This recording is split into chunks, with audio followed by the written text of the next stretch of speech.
Bien, jóvenes, ¿cómo están? ¿Qué tal? ¿Cómo van los ánimos? Bien, mi gente, un gusto tenerlos nuevamente por aquí, dar la más cordial bienvenida a esta gran comunidad académica, la Caverna de David, a nuestros nuevos suscriptores, integrantes, oficiales ya de esta gran familia, y cada vez seguimos creciendo. Y eso es una gran satisfacción, no solamente para su servidor, su profesor David, sino en conjunto, jóvenes. Porque al margen de ser una comunidad académica, lo siento como una familia. Entonces, sean todos bienvenidos nuevamente. Les comento a los jóvenes, el día de hoy vamos a ver un tema muy interesante. No solo porque casi siempre viene en los exámenes de admisión, por no decir que es un tema fijo. He ahí la razón por la cual vamos a abordar esta temática. En ese sentido, jóvenes, vamos a poner toda la atención posible, concentrados, con todos nuestros sentidos. Lo que sí te voy a pedir, si algo no comprendes en el momento, desconoces algún término o alguna palabra, sugiero que no busques inmediatamente en el celular el significado, porque vas a distraerte. Eso, recomendación, lo puedas hacer posteriormente cuando ya terminemos la clase. ¿Correcto, jóvenes? Bueno, también hemos decidido poder hacerlo en bloques porque es un tema bastante extenso, el tema de aprendizaje. Es el tema que vamos a abordar hoy, jóvenes. Y en este primer bloque vamos a ver nociones generales, conceptos generales, una forma de introducción. Me refiero a que vamos a ver lo que es la definición propiamente del aprendizaje, vamos a ver sus características, vamos a aprender también hoy ciertas conductas que no son consideradas como aprendizaje y vamos a finalizar también con los tipos de aprendizaje para que posteriormente, en un segundo bloque, ya entremos de lleno a hablar de los modelos teóricos que existen y que explican lo que es el aprendizaje, y vamos a tener hasta un tercer bloque. ¿Correcto, jóvenes? Aquí la idea, como ustedes ya saben, es que los temas que se presentan sea de una forma clara, sencilla, comprensible y sobre todo fácil de comprender. Por lo menos ese es mi objetivo, mi finalidad. ¿Sí, jóvenes? Bien, dicho esto, entonces, vamos a compartir pantalla y enfocados, cada vez más cerca a la meta. Y recuerden que todo esfuerzo siempre trae sus resultados, sus frutos. Muy bien, jóvenes, vamos a compartir pantalla entonces por aquí.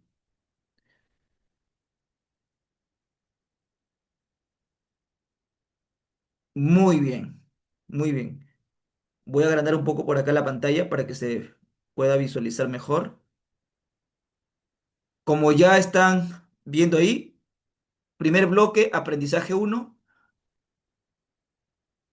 Vamos a abordar. lo que es la definición, las características del aprendizaje, obviamente.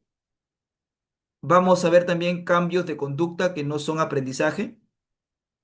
Y finalmente, en este primer bloque vamos también a abordar los tipos de aprendizaje. Muy bien. Entonces ahí, con mucha atención, si quieres tomar apuntes, genial, te va a ayudar muchísimo a poder consolidar mejor la información. Entonces, iniciamos con lo siguiente. A ver, ahí se ve un poco mejor. Jóvenes, en la siguiente imagen,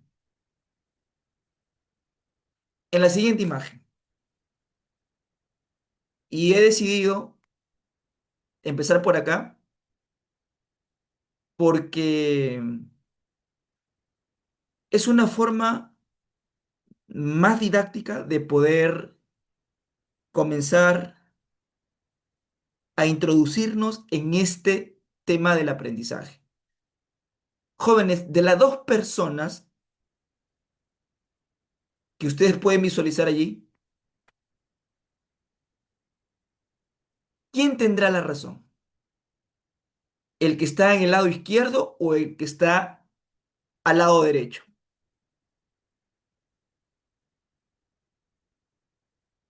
¿Quién de los dos tendrá la razón?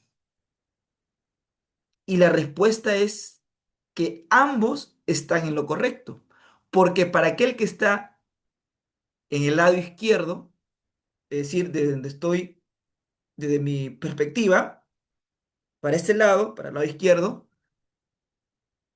el sujeto ve un número 6 y evoca la respuesta diciendo que ve un 6, mientras que la otra persona que está al lado derecho, lado contrario,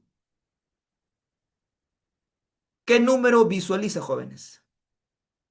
¿Un 6? Correcto, visualiza el número 9.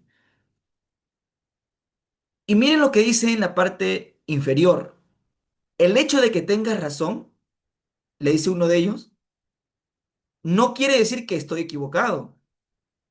Simplemente no has visto la vida desde mi lado. Porque claro, si el que está en el lado izquierdo pasa al lado derecho, a esa posición, lógicamente va a haber un número 9. Por el contrario, si el que está en el lado derecho también pasa al lado izquierdo, lógicamente va a haber un número 6. Por lo tanto, ambos tienen razón. Ambos emiten la respuesta correcta en base a su posición. Jóvenes, esto grafica muy bien para poder introducirnos y entender el tema del aprendizaje. Porque intentar definir al aprendizaje desde una sola perspectiva es ser bastante reduccionistas. ¿Por qué? Porque va a depender desde la perspectiva teórica que tú consideres al aprendizaje. Hay varios modelos teóricos, hay muchas perspectivas que explican o que definen al aprendizaje. Vamos a ver posteriormente que hay diferentes modelos teóricos.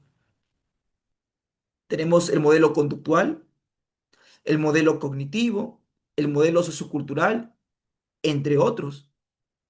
Es decir, jóvenes, cada modelo teórico aborda el constructo de aprendizaje, o sea, el tema de aprendizaje, y va a definir, obviamente, el aprendizaje desde su óptica, desde su modelo teórico, desde su perspectiva. ¿sí? Entonces vamos a ir conociendo de forma muy detallada y muy sencilla y fácil sobre todo, que sea comprensible, lo que es el aprendizaje. Espero que hasta aquí todo esté ok. Si jóvenes, igual el video está quedando grabado, comenten, hagan preguntas, porque recuerden que justamente el aprendizaje es activo, él es estar activo, pensando, razonando, cuestionando. ¿Correcto, jóvenes? Muy bien, entonces ahí quiero leer sus comentarios. Muy bien, justamente eso es lo que les mencionaba. Para poder definir el aprendizaje, vamos a ver rápidamente estos diferentes puntos de vista, ¿sí? Por ejemplo, el aprendizaje como producto, como producto. Vamos a ver que quien habla sobre el aprendizaje como un producto, como un resultado, es la escuela de orientación conductista. Los conductistas consideran el aprendizaje como producto. Profesor, ¿y qué significa eso? Ahí vamos. Miren, la escuela conductista define el aprendizaje, jóvenes, como un cambio de la conducta observable. Y como recordarás, ya en videos anteriores, sobre todo en el tema de escuelas psicológicas, como recordarás, ¿qué es conducta para el conductismo? Repito, ¿qué es conducta para el conductismo? Excelente. Todo lo que se puede ver, todo lo que se puede observar. Siendo más específicos, lo externo. Porque, lógicamente, lo interno, como los pensamientos, no se pueden ver. Por eso es que el conductismo sostenía que la psicología, como ciencia, como tal, tiene que estudiar lo que se puede observar. Porque lo que se puede observar se puede medir y se puede controlar. ¿Sí, jóvenes? Bien, esto es de suma importancia que tengas muy en claro que conducta para el conductismo es todo lo que se puede observar, lo que se puede ver. Ahora, si me está diciendo que esta escuela conductista define el aprendizaje como un cambio de la conducta observable, entonces podemos poner el siguiente ejemplo. Una conducta que se puede observar. Nadar. Se me ocurre nadar. ¿Correcto, jóvenes? Nadar es una conducta observable. Valga la redundancia. ¿Por qué? Porque se puede ver. Pero ¿cuándo habría aprendizaje? Antes, el conductista, ¿qué podría decir? Antes se me ocurre ese nombre. Juan no sabía nadar, porque era evidente. Veíamos y no sabía nadar. Pero ahora vemos que sabe nadar. Para, para el conductista, esto sería un aprendizaje. ¿Por qué? Porque hay un cambio en la conducta que se puede ver. O sea, hay un cambio en la conducta observable. Antes no nadaba, ahora Juan nada, sabe nadar. Ahora, este cambio de conducta, este cambio en la conducta observable, jóvenes, está determinado por eventos, está determinado por factores ambientales, lo cual son denominados estímulos. Vamos a encontrar aquí un esquema que es el modelo conductual para explicar el aprendizaje. Miren, este cambio en la conducta observable viene dado por el siguiente esquema. ER, estímulo, respuesta. Es decir, la respuesta vendría a ser el aprendizaje como producto. O sea, el aprendizaje es un producto, ¿sí, jóvenes?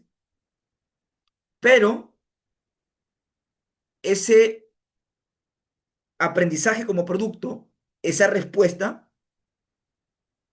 está determinada por el estímulo. El estímulo es el ambiente. O sea, para los conductistas, el ambiente tiene mucha importancia, jóvenes. Ejemplo, ejemplito para que se pueda comprender mejor. Si vives en un ambiente machista, en un ambiente donde predomina el machismo, entonces tendrás conductas machistas. Eso es lo que dice el conductismo.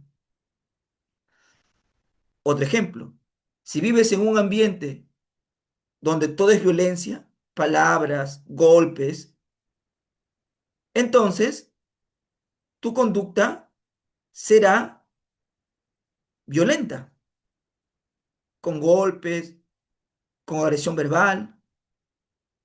Por el contrario, otro ejemplo,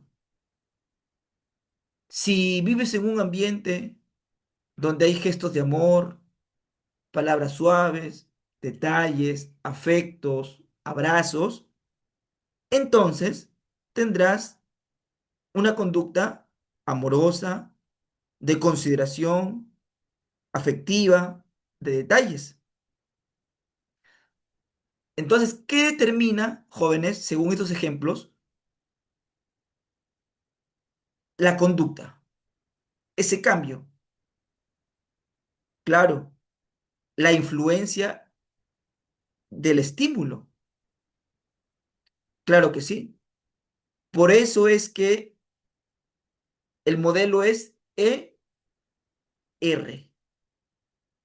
¿ya? La respuesta, repito, que es el aprendizaje como producto, viene dado por la influencia de estímulos. ¿Sí, jóvenes? Bien. Igual, cualquier pregunta, no olvides que puedes hacerlo en los comentarios. Jóvenes, ahí nos quedamos. Lo que es el enfoque conductista. Si te preguntan qué es el aprendizaje para este enfoque conductista, tiene que ver con cambios, pero cambios en la conducta observable. ¿Sí? En este ejemplo, uno podría decir, ¿por qué, por qué Pedrito actualmente tiene una conducta que se manifiesta, ¿sí? Tiene una conducta con agresión, con violencia? Mm. Y bueno, se dan cuenta que él está viviendo en un ambiente violenta, lleno de agresión. Lógicamente, su conducta se ve modificada. ¿Por qué factor? Por el ambiente, por el ambiente.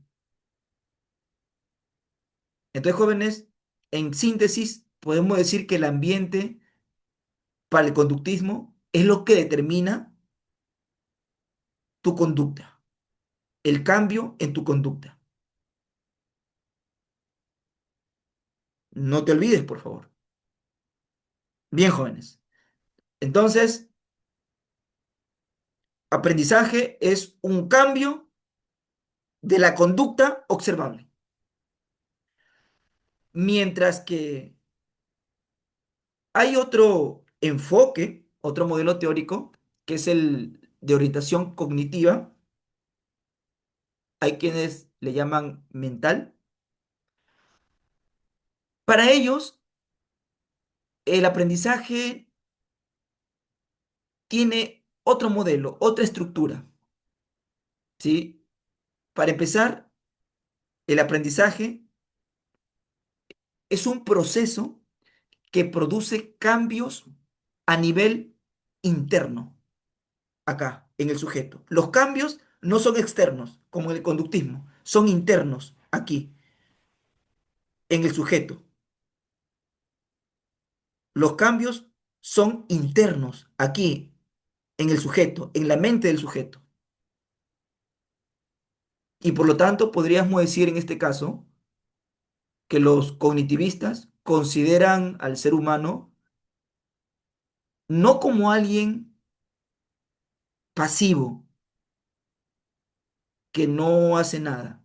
Por el contrario, sería un ser activo que usa sus procesos mentales como la motivación, la atención, la percepción, la inteligencia, el pensamiento, para transformar la información. Ejemplo para que se comprenda mucho mejor. Eh, a ver, ellos proponen el siguiente modelo que tú puedes ver en la parte inferior, modelo O y R. E-O-R.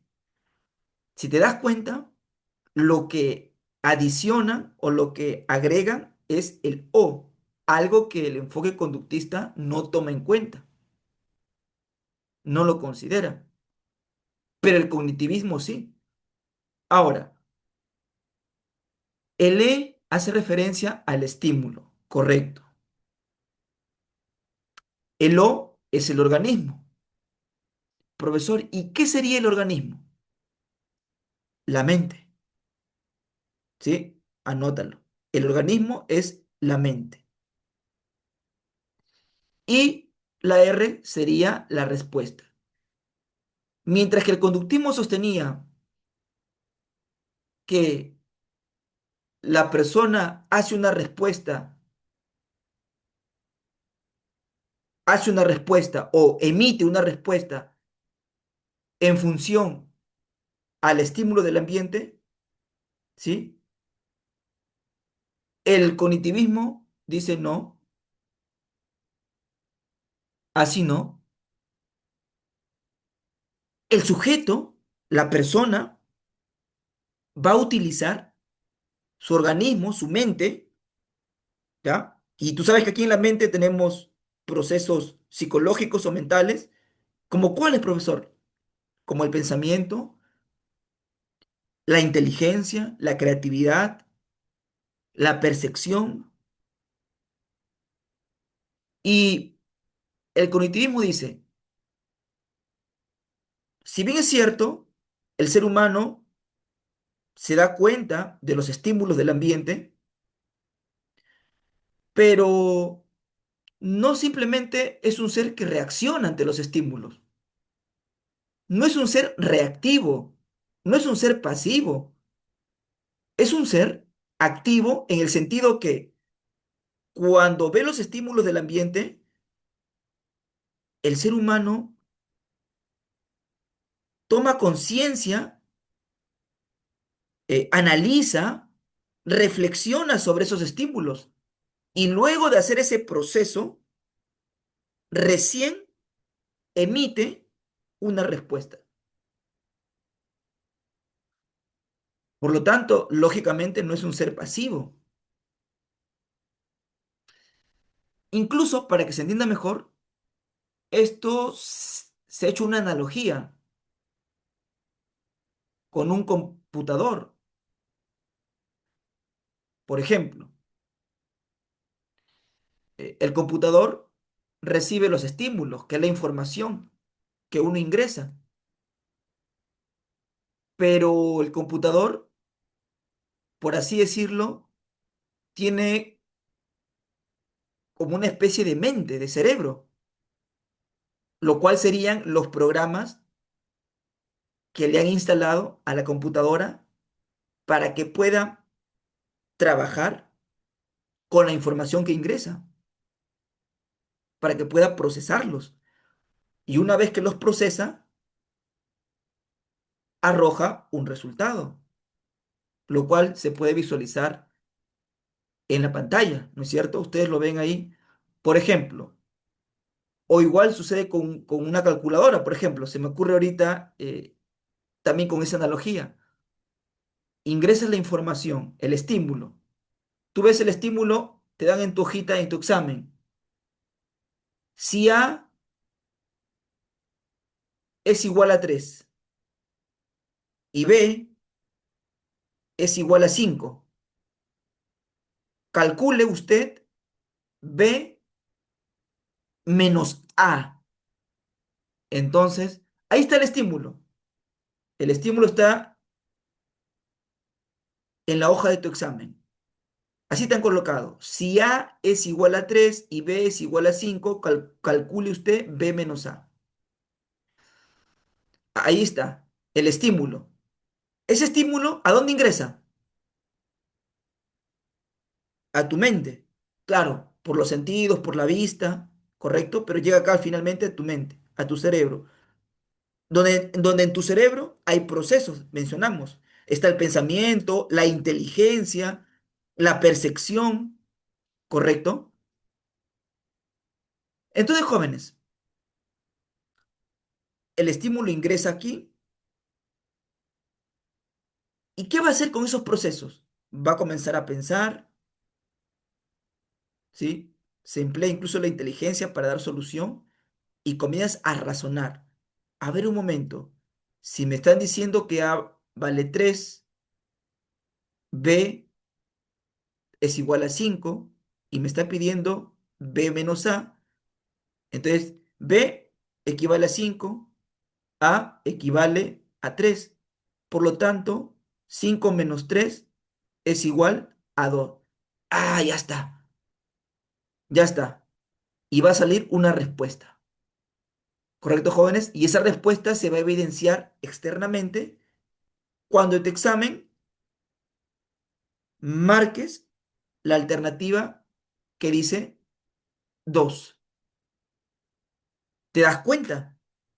Por lo tanto, el aprendizaje para el enfoque cognitivo es interno. Aquí, aquí están los cambios, que posteriormente se va a reflejar a nivel externo también cuando el estudiante hizo esto, bueno, marcó. Pero el aprendizaje tiene que ver con cambios internos en el sujeto, acá, en la mente. Si esto cambia, lo exterior cambia.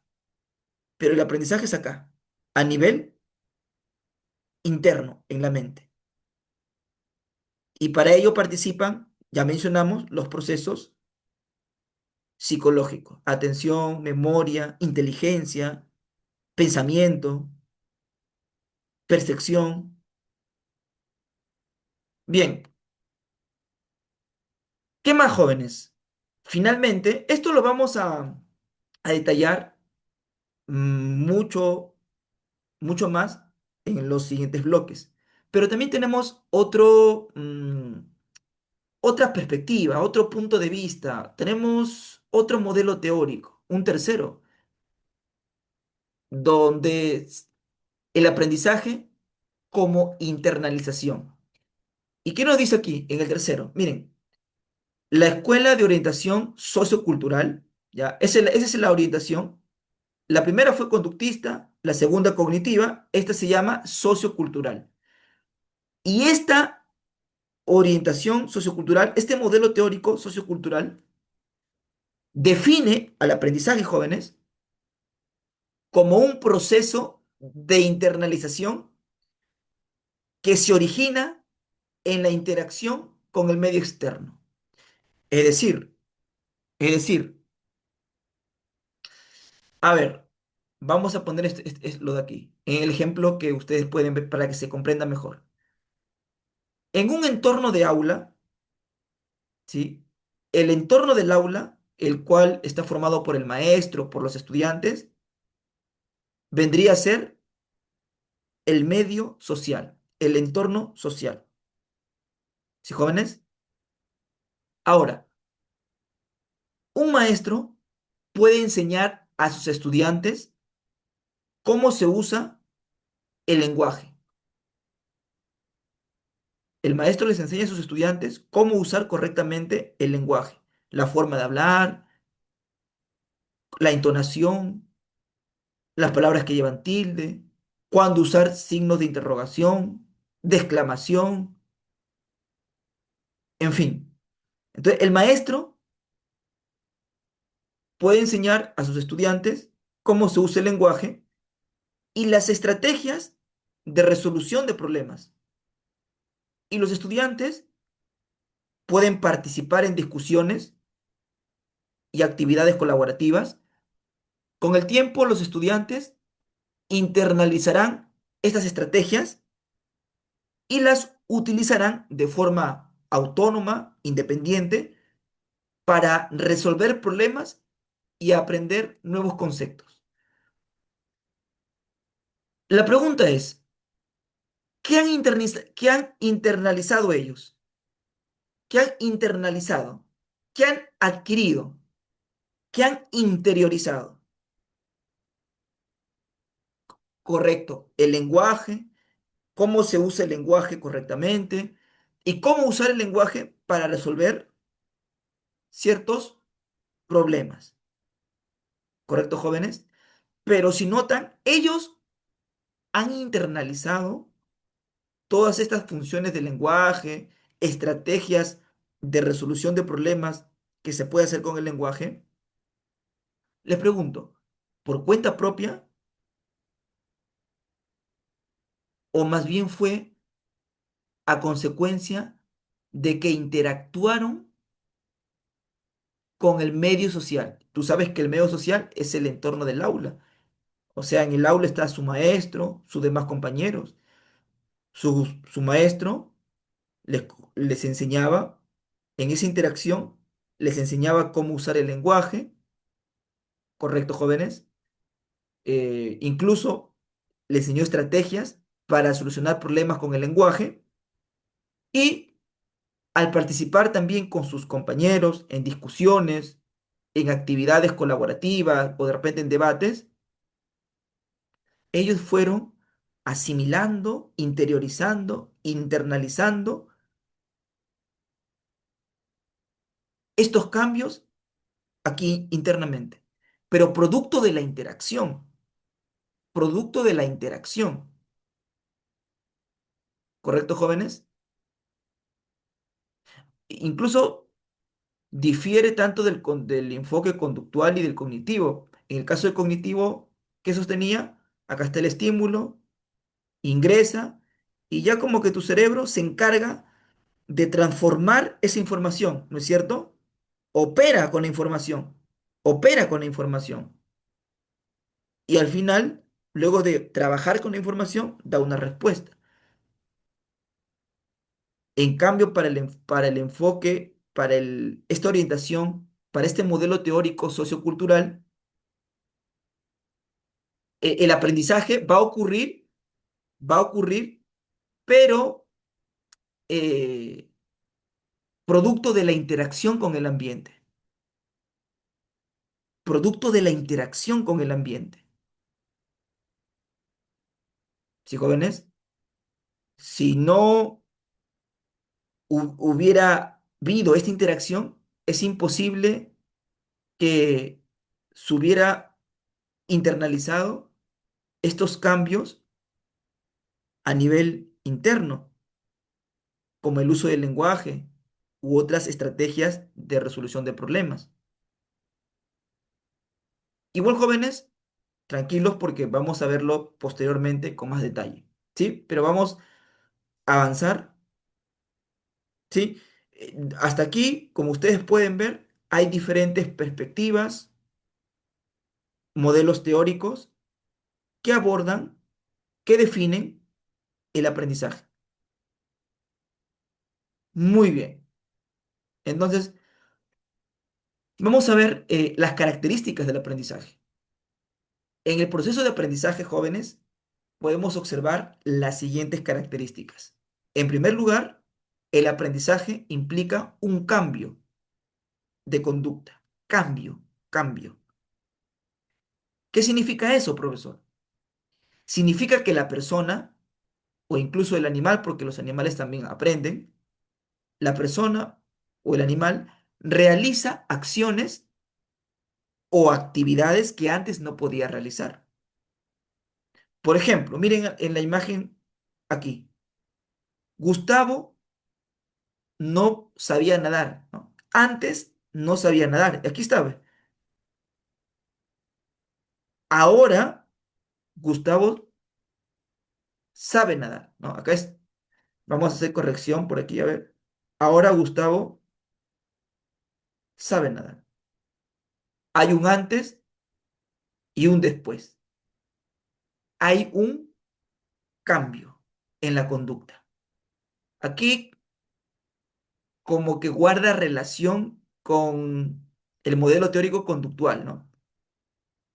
¿Por qué? Porque para el modelo teórico conductual, aprendizaje es cuando hay un cambio en la conducta observable. Aquí se observa que Gustavo efectivamente no sabía nadar, pero aquí incluso lo vemos como un Michael Phelps, ¿no? Incluso nadando con estilo, estilo mariposa. Ahí está. Lógicamente, hay un cambio de conducta observable. Primera característica. Segunda característica. Segunda característica, jóvenes. El aprendizaje es el resultado de la experiencia. De la experiencia. ¿Qué significa eso? Vamos a ponerlo aquí.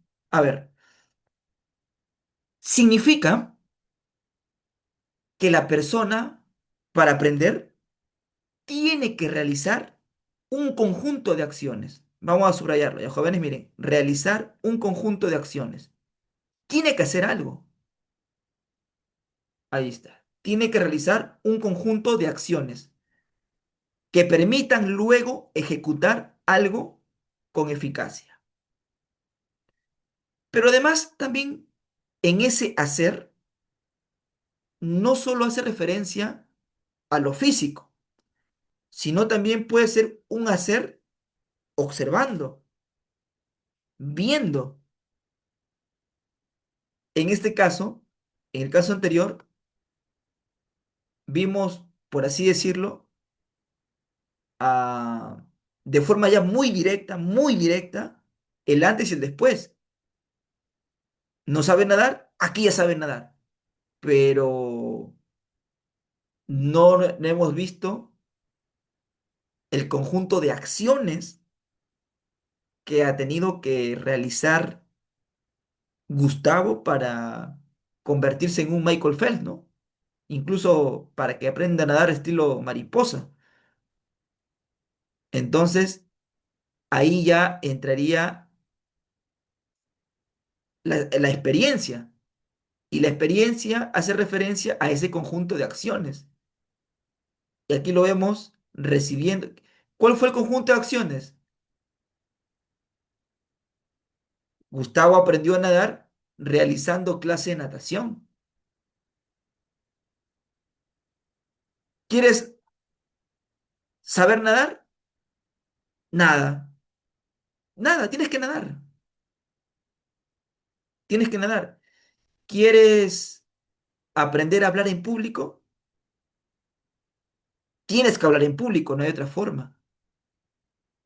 Entonces, vemos aquí claramente que para que ahora Gustavo sea un trome, un experto nadando, miren lo que ha tenido que hacer. Ha tenido que realizar un conjunto de acciones, realizar o llevar a cabo clases de natación, como ustedes pueden observar acá. Posteriormente, ese es el resultado. Van dos entonces jóvenes. El primero, aprendizaje, implica un cambio de conducta. Además, es producto o es resultado de la experiencia, ¿sí? Donde se han realizado un conjunto de acciones. Y aquí, en la parte inferior, tercera característica, es que el aprendizaje es relativamente permanente. ¿Por qué relativamente permanente? Porque si la persona no practica, no usa o no aplica lo aprendido, se puede perder con el pasar del tiempo.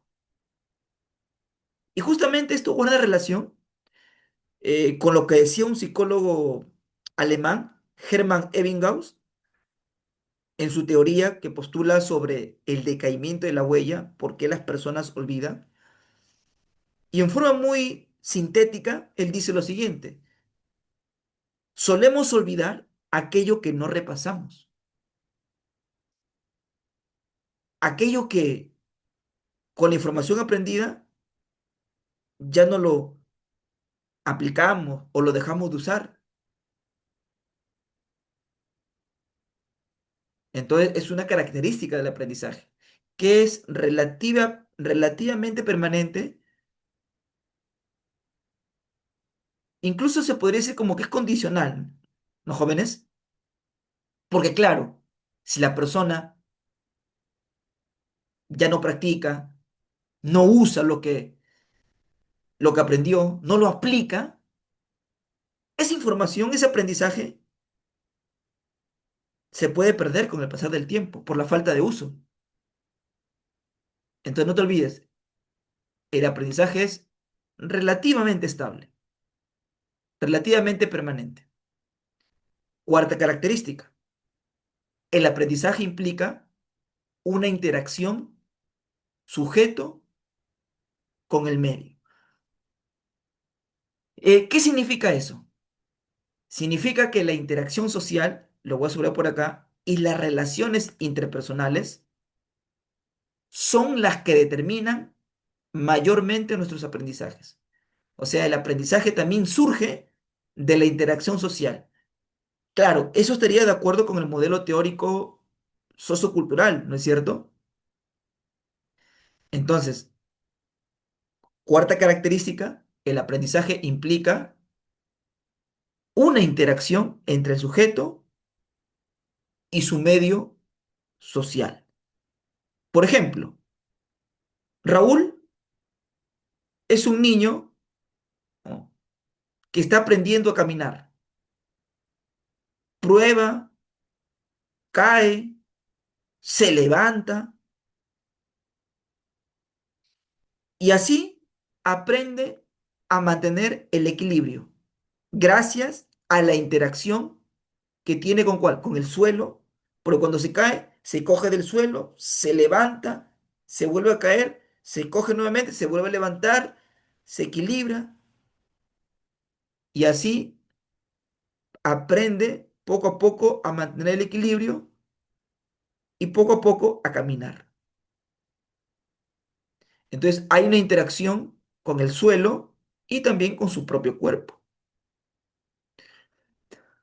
Otro ejemplo está aquí, miren, en esta imagen de acá.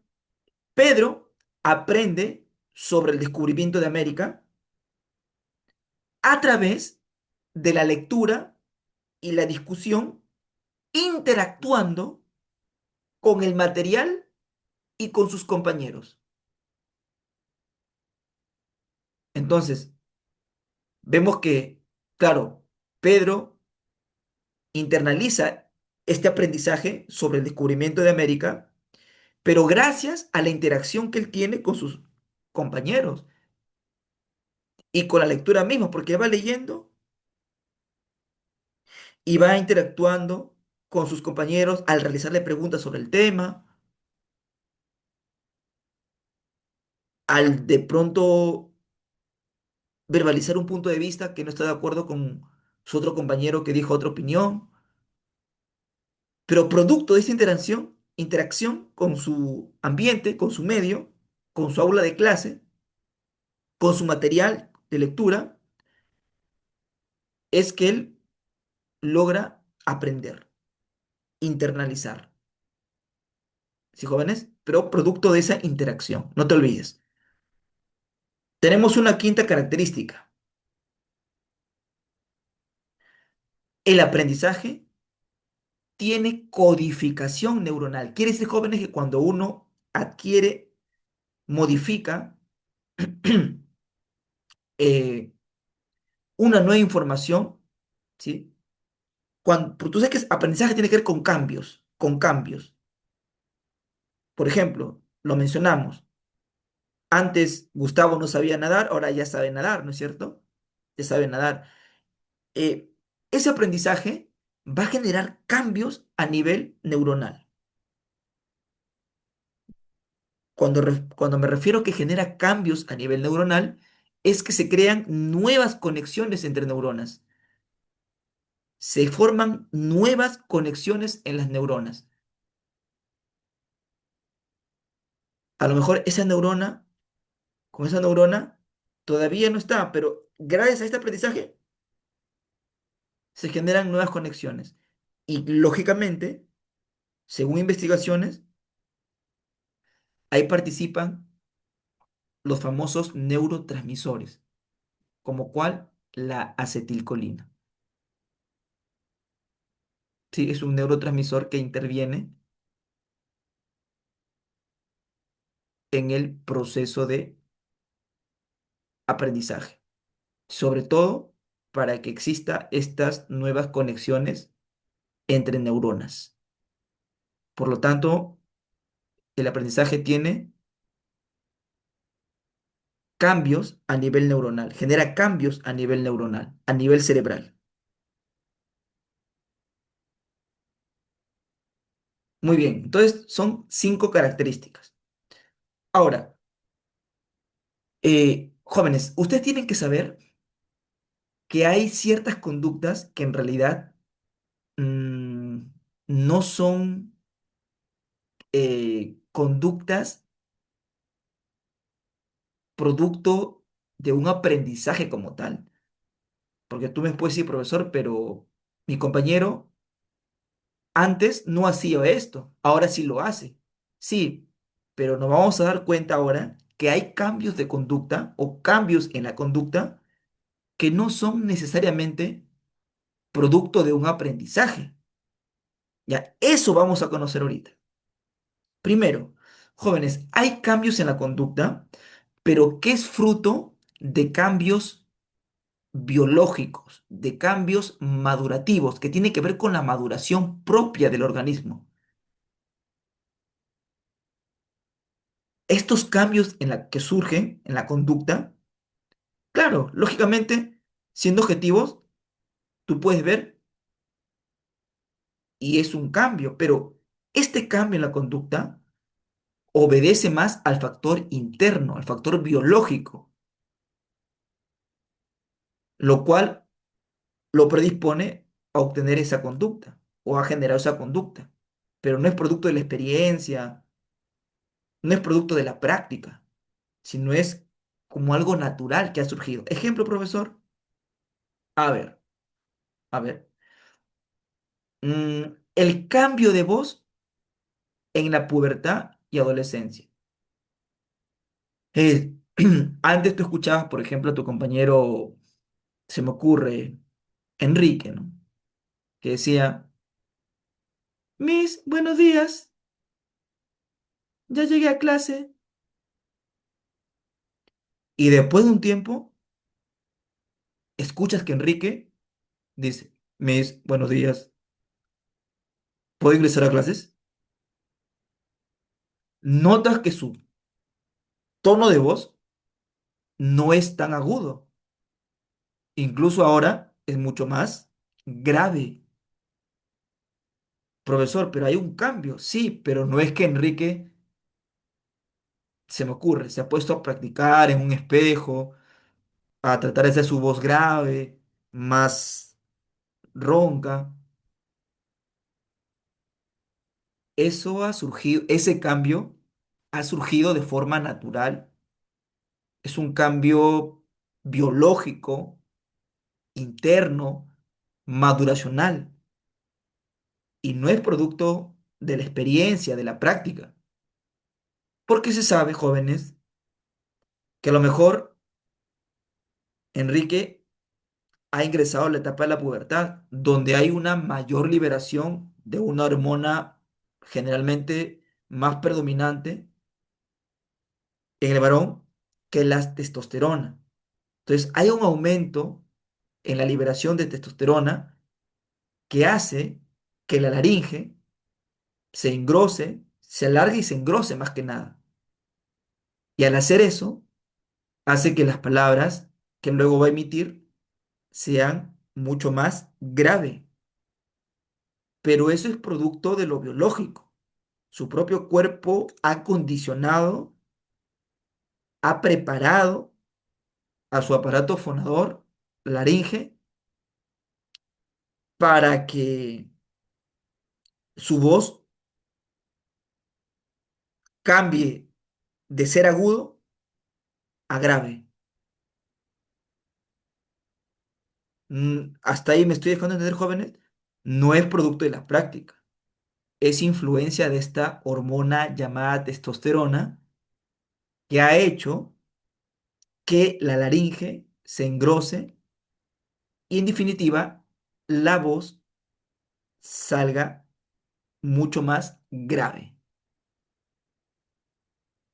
Entonces ya sabes, no va a decir, profesor, mi compañero cambió de voz, pero eso fue consecuencia o por efecto de algo biológico, algo natural. Entonces, todos los cambios que son frutos de la maduración no son aprendizaje, ¿ya? No son aprendizaje. Claro, tú puedes decir, hay un cambio de conducta, sí, pero esa conducta nueva no es producto de la experiencia, de la práctica. Por lo tanto, no es aprendizaje. Es una conducta nueva, pero que ha aparecido por algo biológico. Tampoco se considera como aprendizaje aquellas conductas que son a consecuencia de los reflejos. ¿Qué significa esto? Para empezar, los reflejos, jóvenes, son reacciones innatas, automáticas, ¿sí? Son producidas automáticamente ante estímulos específicos. Por ejemplo, miren, Laura parpadea y coloca su mano automáticamente a la altura de su rostro al ser expuesta a una luz brillante. O sea, viene una luz brillante, cierra los ojos y se hace así, automáticamente. ¿Emitió una conducta? Sí, pero producto de la práctica, ¿sí? O sea, ella tuvo que practicar para cada vez que ve una luz haga esto. Eso le sale de forma innata, de forma automática. Y toda conducta que se genere de forma automática se llama reflejo. Otro ejemplo, Paul retira la mano rápidamente al tocar la olla caliente. Está la olla, toca y rápidamente. Entonces, jóvenes, todo aquello, toda conducta que en este caso, las reacciones innatas que son producidas automáticamente, más que ser conductas como tal, son consideradas reflejos. Entonces, los reflejos, vuelvo a repetir, no son, no son conductas, para empezar, no son conductas, ¿sí? No son conductas. Y eso es lo que estamos viendo, pues jóvenes, miren, cambios de conducta que no son aprendizaje, ¿sí?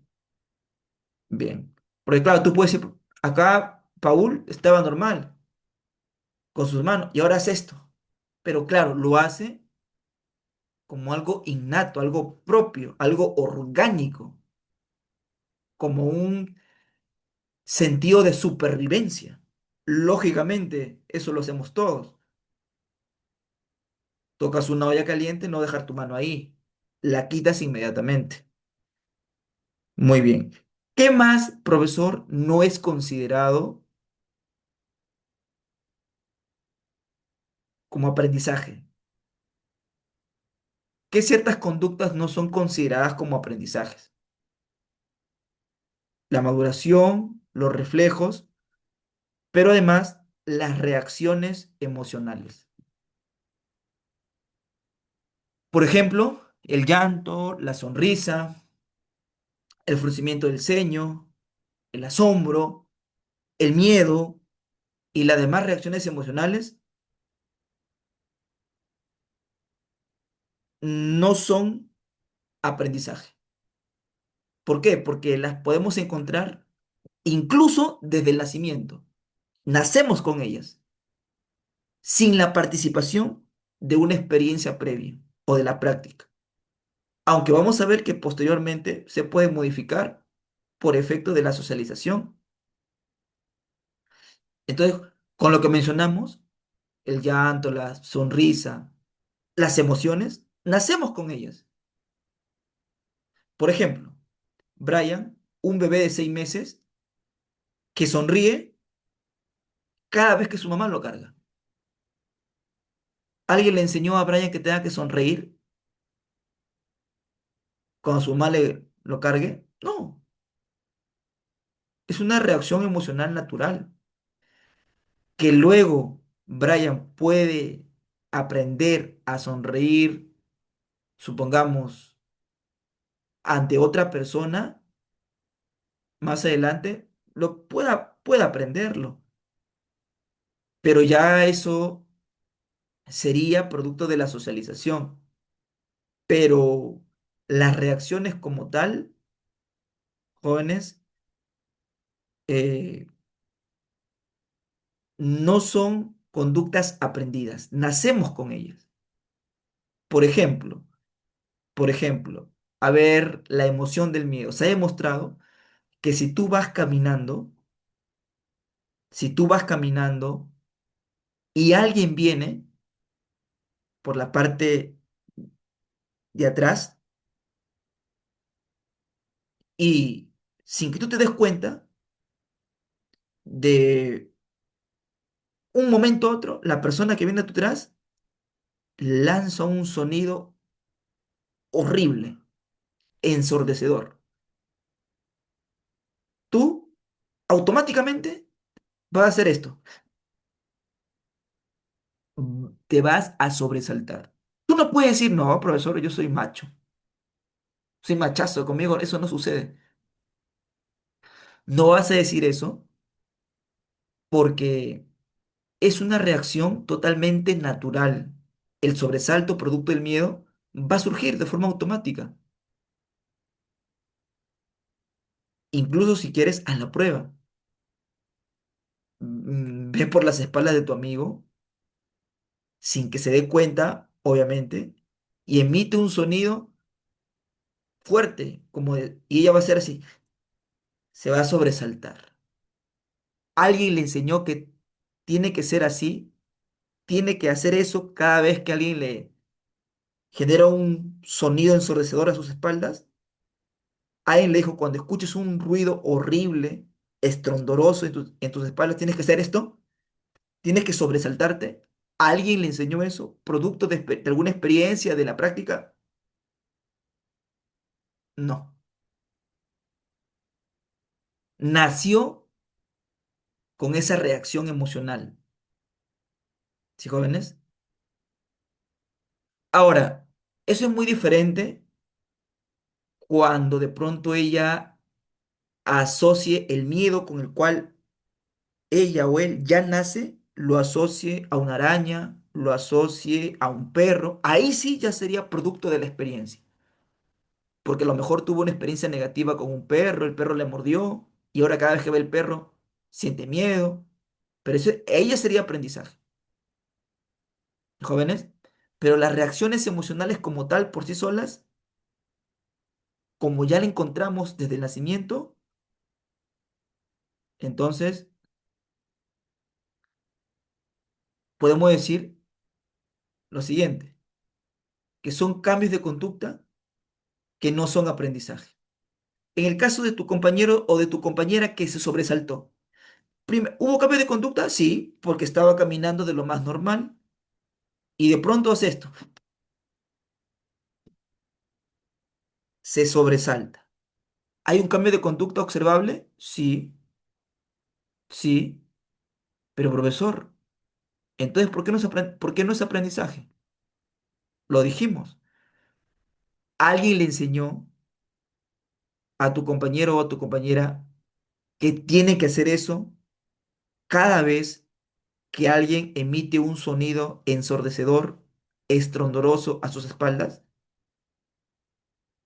Nadie lo hizo de forma espontánea, automática. Incluso podríamos decir como un reflejo. Entonces, esa reacción natural de miedo, de sobresalto, no es producto de la práctica ni de la experiencia. Por lo tanto, no es un aprendizaje. Profesor, ¿qué otro cambio de conducta no es producto del aprendizaje? O mejor dicho, no se considera como aprendizaje. Aquellos cambios de conducta que surgen por estados temporales del organismo. ¿Cómo así? Los estados temporales del organismo son cambios de conducta que tienen un determinado tiempo de duración. Pero estos cambios de conducta que tienen un determinado tiempo de duración pueden ser producidos por cansancio, por enfermedad, por ingesta de drogas, por fármacos. Sin embargo, jóvenes, pasado su efecto, desaparecen. Por ejemplo, caso real, ¿ah? Por ejemplo, ¿no? A ver, ¿qué dice aquí? Isidro, cada vez que toma bebidas alcohólicas, se muestra desinhibido ante la mujer que le gusta. Suele ser expresivo, suele ser romántico, pero una vez pasado el efecto del alcohol, vuelve a ser el mismo hombre, poco expresivo, tímido, cohibido.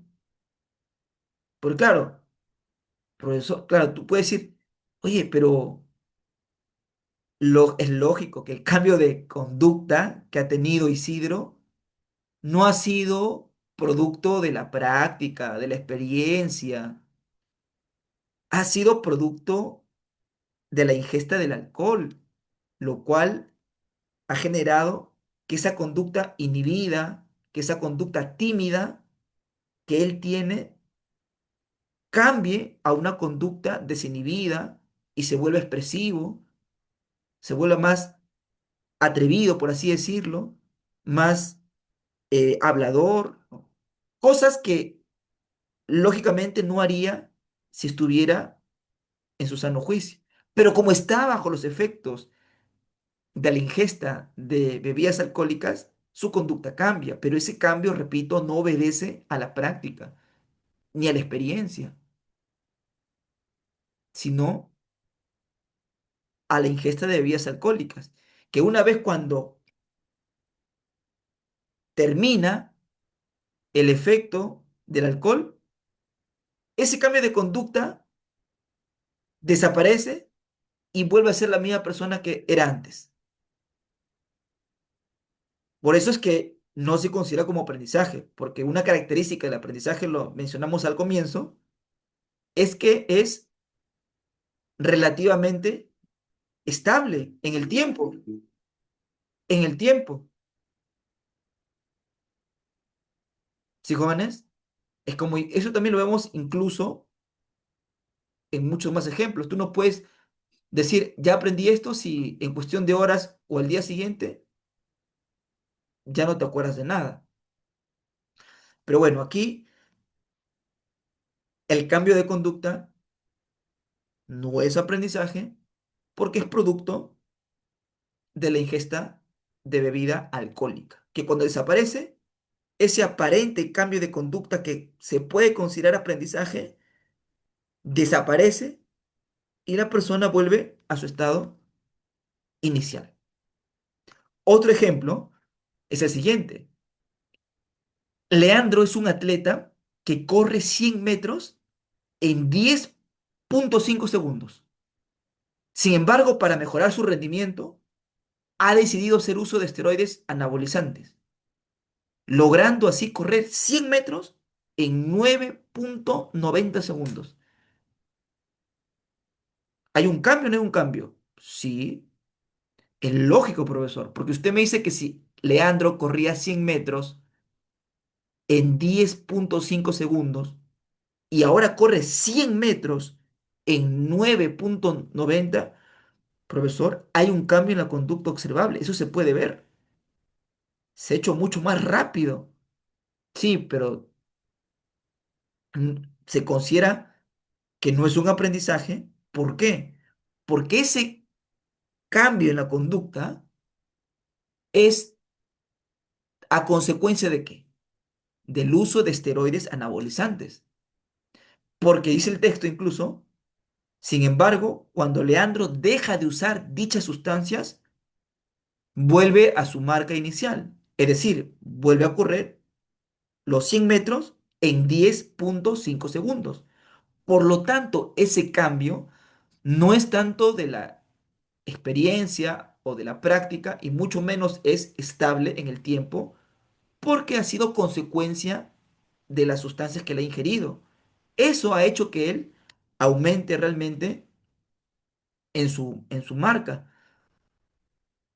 Entonces, lógicamente, este cambio en la conducta es por el efecto de las drogas.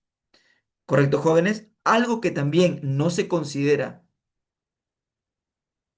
aprendizaje, ¿ya? El cambio de conducta que no se considera aprendizaje es eh, en la adaptación sensorial. ¿A qué me refiero? ¿A qué me refiero? Primero, es cuando, su mismo nombre dice, cuando tu órgano receptor que está en tus órganos sensoriales se adapta. A ver, recordando un poco, ¿cuántos sentidos tenemos? Los básicos nomás, los cinco, ¿no? Ya, hay muchos más, pero los cinco. La visión, la audición, la olfacción, la gustación, el tacto. Correcto. Cada sentido tiene su órgano sensorial, ¿correcto? El órgano sensorial, o sea, el órgano del sentido del tacto es la piel. Ahora, la piel tiene receptores. La piel tiene receptores especializados que captan los estímulos. Por ejemplo, por ejemplo, a ver, mm, acá se va a entender mejor, ¿ya? Para entender lo de adaptación, bien, para entender lo de adaptación sensorial, ¿ya?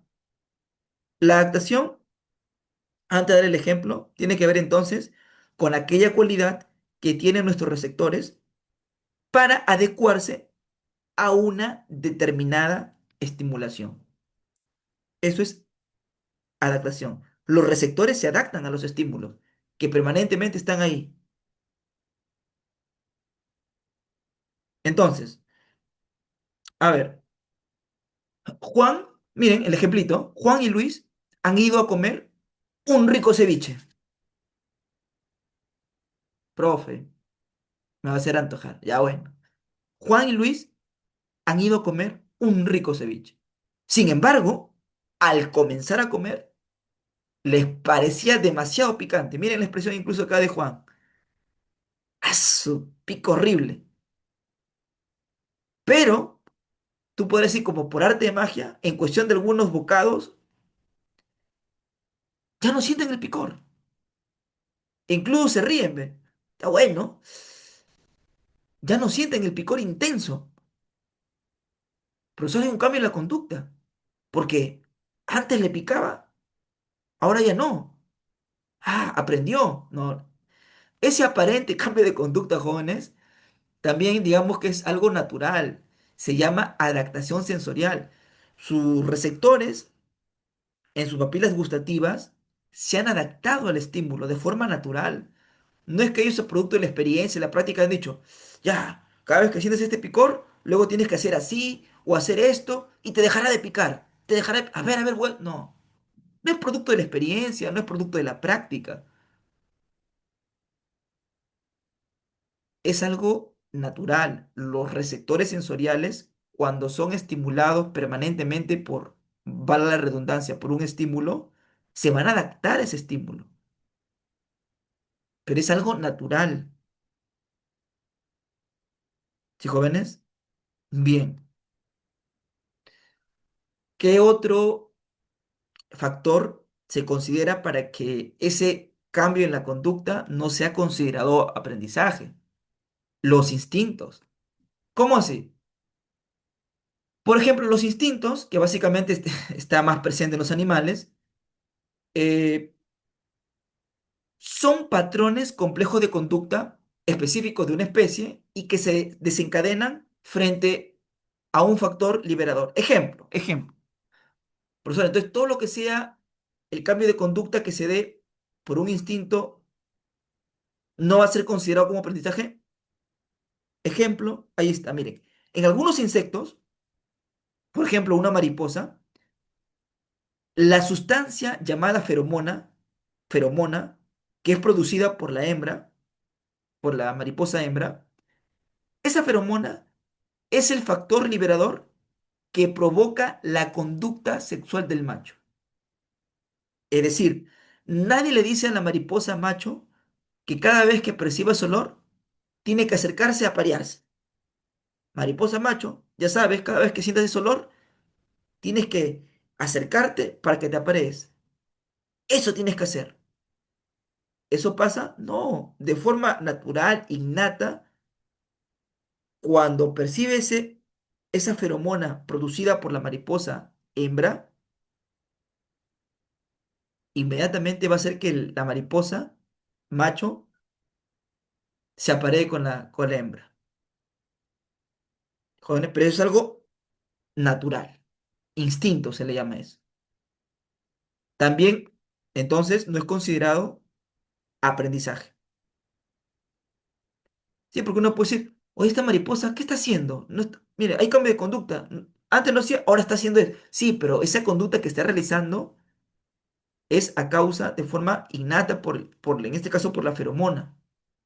Jóvenes, es su instinto, ¿correcto? A ver, finalmente, jóvenes, para ya terminar con este primer bloque, vamos a ver los tipos de aprendizaje, ¿sí? Solo recordarte que en el segundo bloque vamos a empezar ya con las teorías, con los modelos teóricos sobre el aprendizaje. El segundo bloque, te doy un alcance, vamos a abordar el modelo conductual. El modelo conductual. Muy bien, entonces, tipos de aprendizaje.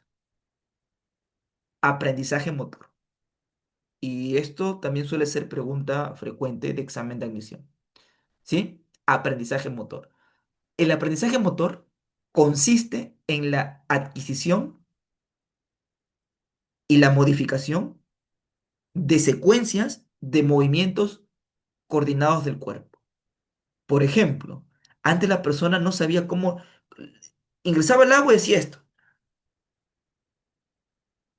Sí, como dice, a lo bruto, a lo loco, se desesperaba. No había coordinación alguna.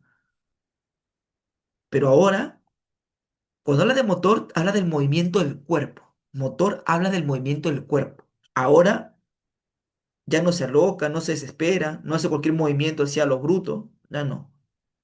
Ahora incluso con estilo. Gira el cuello, el brazo y cada tres braceadas, saca la cabeza, toma aire y nuevamente bota por la nariz, respira por la boca, sal y nuevamente. Como pueden ver aquí, miren, movimiento coordinado del cuerpo. Antes no hacía eso. Esa coordinación, ojo-mano y de todo el cuerpo, hace alusión al aprendizaje motor. Lo mismo sucede, por ejemplo, en bailar marinera. No hacen cualquier movimiento del cuerpo de forma desorganizada o descoordinada. Bailan marinera, pero cada paso que ellos dan es preciso, coordinado. Ahí también hay un aprendizaje motor. O sea, cuando los movimientos pasan de ser, de que antes eran descoordinados y ahora son coordinados, hablamos de un aprendizaje motor, porque es un aprendizaje del movimiento del cuerpo, un movimiento coordinado del cuerpo. Y lo mismo sucede cuando uno maneja bicicleta. Coge el timón, antes se caía, pero ahora hay coordinación del cuerpo para manejar bicicleta. Aprendizaje motor, entonces.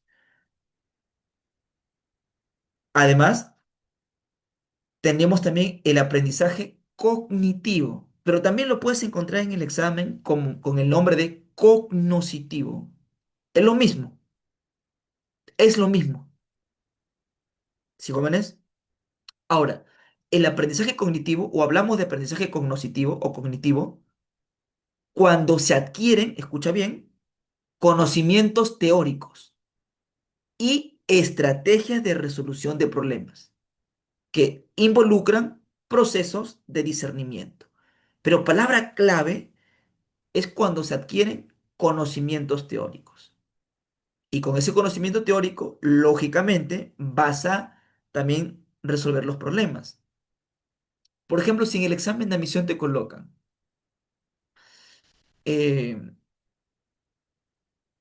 Emilio es un estudiante que antes de ingresar al centro preuniversitario de la Universidad del Santa, desconocía el enfoque teórico o el modelo teórico del aprendizaje social. Ahora que ha terminado su preparación en el centro preuniversitario, explica a sus compañeros en qué consiste el enfoque o el modelo teórico psicosocial, el desarrollo psicosocial. Entonces, cuando uno conoce modelos teóricos o algún tipo de conocimiento que tenga que ver con la teoría y que lógicamente antes no sabías ese conocimiento teórico, pero ahora sí sabes, hay un cambio. Hay un cambio. Claro, el cambio es a nivel cognitivo. Por ejemplo, describir y aplicar las leyes del movimiento rectilíneo uniforme, conocido en física como MRU, ¿no? Y bueno, también hay otros conocimientos más, pero vamos a poner el caso ahorita de MRU. Por ejemplo, este estudiante antes, lógicamente, no sabía las leyes del movimiento rectilíneo uniforme. Ahora, como está en el centro preuniversitario de la universidad, ha adquirido ese conocimiento. Su profesor de física le ha enseñado todas las leyes del movimiento rectilíneo uniforme. Y aquí están, miren, todas las fórmulas de MRU para hallar distancia, para hallar velocidad, para hallar el tiempo. Y ahora, como él ya tiene ese conocimiento teórico sobre las leyes del MRU, está en la capacidad de poder resolver problemas. Por ejemplo, Le han colocado, si un carro viaja a una velocidad constante, ¿sí? En el MRU, tú sabes que la velocidad es constante. ¿Y cuál es la velocidad constante? 10 metros por segundo. Quiere decir que este carrito, por cada 10 metros que recorre, le toma un segundo. Otro 10 metros, otro segundo más. Otro 10 metros, un segundo más. O sea, la velocidad es constante. Aquí no se habla de aceleración ni desaceleración. Por eso que la velocidad es constante. Y él lo sabe. Pero él también sabe que para hallar la distancia se halla con la velocidad por el tiempo. ¿Ya? La distancia es igual a la velocidad por el tiempo. ¿Y qué hace entonces? Ya, miren, antes no sabía esto. No, lógicamente no va a poder resolver porque no tenía el conocimiento teórico, pero ahora ya lo tiene. Y pone manos a la obra con ese conocimiento teórico que ya ha adquirido acá. Y entonces dice lo siguiente. A ver, la velocidad es 10 metros por segundo.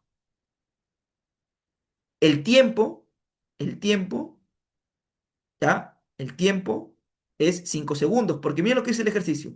Si un carro viaja a una velocidad constante de 10 metros por segundo durante 5 segundos, oye, ese carrito, miren, durante 5 segundos es el tiempo que va a viajar, 5 segundos. Entonces, si él sabe que por cada 10 metros recorre un segundo, y acá me dice que acá va a recorrer. ¿Por cuánto tiempo? Por 5 segundos. Por 5 segundos. Entonces es lógico. Si 10 metros lo recorre en un segundo, 10 metros más en otro segundo, 10 metros más en otro segundo, 10 metros más en otro segundo. Pero para no estar en eso, aplica la formulita. 10 metros sobre segundo por 5 segundos. ¿Y qué queda? 50 metros. O sea, ya halló la distancia. Halló la distancia. La distancia que recorre este carro en 5 segundos es 50 metros. Entonces, el conocimiento teórico, antes no sabía nada de esto, sobre estas leyes del MRU, pero ahora ya tiene ese conocimiento e incluso la capacidad de poder solucionar problemas con ese conocimiento teórico adquirido, que antes, repito, no sabía. Entonces, acá hay un aprendizaje cognoscitivo o llamado también cognitivo. También está el aprendizaje afectivo, jóvenes. En el aprendizaje afectivo, lo que se adquiere, ¿sí? Y se modifican son los afectos. Se adquieren y modifican los afectos. Claro, lógicamente esto se va a ver reflejado en sus diversas formas de expresión. Por ejemplo, el amor de Ricardo hacia su esposa, ¿sí? El apego de un niño hacia su madre, ¿ya? Se me ocurre, en un inicio, de pronto Ricardo, claro, hay un aprendizaje afectivo en el sentido de que, nos dice aquí, el amor de Ricardo hacia su esposa. Como pueden ver acá, los gestos, la mirada. A lo mejor antes no hacía eso, ahora lo hace. El apego de un niño,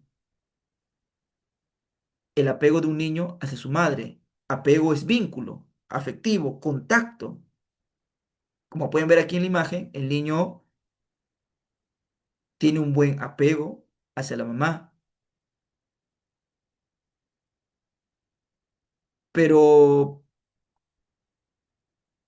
¿qué ha, qué habrá pasado para que este niño tenga este vínculo? Lógicamente, la mamá ha favorecido ese apego con el buen trato, con el hecho de satisfacer la necesidad del pequeño. Por eso que cada vez que ve a mamá, se lanza a abrazarla. ¿Ves? Hay un cambio efectivo. Ni bien ve a mamá, ahora se lanza ya. A lo mejor antes no había, en un inicio, pero ahora ni bien ve a mamá, se tira a sus brazos.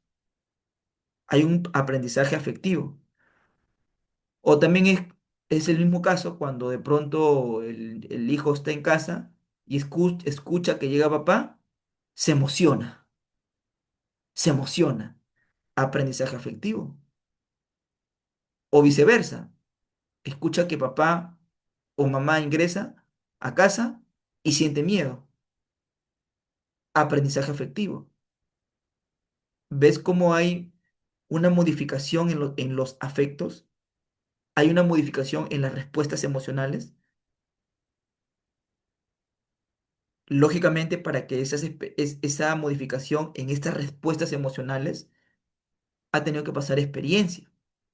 Porque ese niño, cuando escucha que su papá llega, se emociona, porque lo asocia a lo mejor con el que lo cargue, el que lo acaricie. Ujú. Entonces, vemos que en estos casos hay un cambio, hay una modificación en las reacciones emocionales, ¿sí? Porque también consideremos, no es que este niño de buenas a primeras, ni bien papá llegaba o escuchaba que abría la puerta, de forma automática tenía esta reacción, no, ha tenido que tener experiencias y luego, lógicamente, experiencias positivas, para que posteriormente cuando escuche que papá llega o abre la puerta, inmediatamente se emocione. Hay una respuesta emocional de emoción, de alegría. De jóvenes, aprendizaje afectivo. Y finalmente, o perdón, antes de ello, voy a ir directo acá, ya jóvenes, a ver, a este de aquí, porque muchos lo suelen confundir el afectivo con el aprendizaje visceral. Están relacionados, pero no es exactamente lo mismo. Miren, aprendizaje afectivo con aprendizaje visceral. Entonces mejor lo vamos a incluso a cambiar, ¿ya? Por aquí, a ver, para no confundirnos. Entonces, aprendizaje visceral, a ver, tres. Entonces aquí ponemos, ahora sí. Muy bien. Cuando, o a qué llamamos aprendizaje visceral. Visceral tiene que ver con los órganos internos, corazón, ¿no? Todo con las sensaciones internas, ¿ya? Visceral, órganos internos, con toda la musculatura interna, las sensaciones internas. Por lo tanto, es el proceso en el cual se adquieren, ¿ya? Antes yo no tenía, ahora, claro, por eso es aprendizaje, adquiere algo nuevo. ¿Qué va a adquirir? Respuestas fisiológicas. Por ejemplo, Juanita, cada vez que ve la correa, comienza a temblar y sudar. Ahí hay un aprendizaje de tipo visceral, porque tú me podrás decir, profesor, pero sudar es algo natural. Pero, a ver, pensemos un poco. Eh, Incluso temblar también sería algo natural. El hecho de temblar y sudar son respuestas naturales. Sí. Profesor, entonces no es conducta. No, pero tranquilo. Pero son conductas naturales, ¿en qué contextos? Por ejemplo, si yo corro, se me ocurre más de 1 kilómetro, dos, tres, o hago ejercicio intenso, lógicamente que voy a sudar, ¿sí o no? Voy a sudar. Ya eso, esa respuesta de sudoración, lógicamente no sería, sería conducta, pero no sería una conducta aprendida. Es una conducta, o es una respuesta, mejor dicho, es una respuesta natural del organismo y no es aprendizaje. O como por ejemplo, si la temperatura comienza eh, a subir mucho, puede haber una fiebre y producto, la persona puede empezar también a tiritar. O cuando también la temperatura desciende mucho, la persona comienza a temblar. Y claro, en ese contexto es una respuesta natural del cuerpo, eso es lógico, claro que sí. Pero yo te pregunto, ¿es natural temblar y sudar ante la presencia de una correa? A ver, pensemos. ¿Es natural o no? No, profe. Ah, entonces si no es natural, hay un aprendizaje ahí. El ejemplo dice que Juanita, cada vez que ve la correa, comienza a temblar y sudar. Por lo tanto, es una sensación interna, pero no es natural en el sentido de que no por ver la correa me va a generar esa reacción. Si en todo caso esto es asociado a traumas, ¿no es cierto? A experiencias para que ella vea la correa y empiece a temblar y sudar, como se dice coloquialmente, pues está traumada,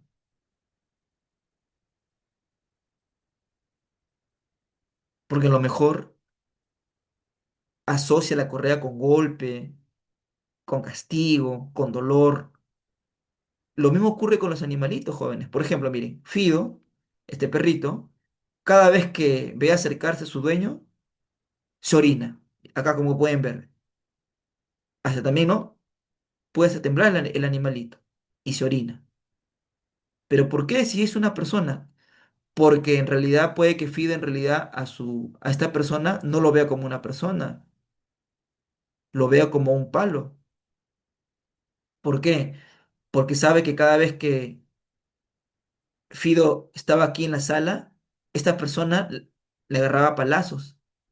Entonces, asociado, claro, al principio, eso ya sería condicionamiento clásico, que lo vamos a ver en el bloque 2 porque puede ser que al principio esta persona era un estímulo neutro, o sea, un estímulo indiferente, no le generaba ningún tipo de reacción a Fido, pero ahora sí le genera una reacción a Fido. ¿Y cuál es la reacción visceral, interna de Fido? Se orina. Pero ahora, ¿por qué se orina, profe? ¿Por qué? Porque el animalito asociado a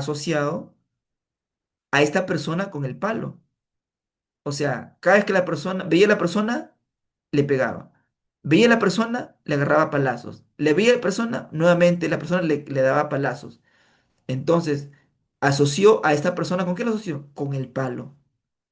O sea, Fido también está traumado. Por eso que cada vez que ve a esta persona, incluso sin el palo, se orina del miedo. Tiene una sensación interna, biológica, y se orina. Jóvenes, no hay que confundir con el afectivo, porque claro, si siente, por ejemplo, la persona, si siente miedo, pero además tiembla y suda, entonces el tener miedo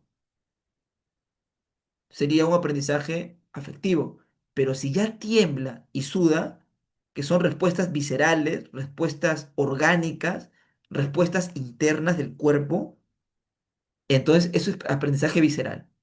El aprendizaje visceral, como repito, miren, son respuestas fisiológicas. Fisiológicas ya. O sea, el cuerpo habla, mejor dicho. El cuerpo habla. ¿Habla cómo? Con el sudor, con el temblar. Eso es un aprendizaje visceral. ¿Correcto, jóvenes? Muy bien. Entonces, nos quedamos aquí. Revisen el material, está quedando grabado. Nos hemos extendido, obviamente, pero que lo importante y el objetivo, la finalidad es que estos temas se comprendan, jóvenes. Entonces, repasa este tema, porque recuerda que aquello que se repasa no se olvida con facilidad. Entonces, Jóvenes, a seguir esforzándonos, comprometidos, cada vez más cerca a la meta. Conmigo nos vamos a ver en el siguiente bloque. Bye bye. Te espero, ¿ah? Te espero. Muy bien, jóvenes.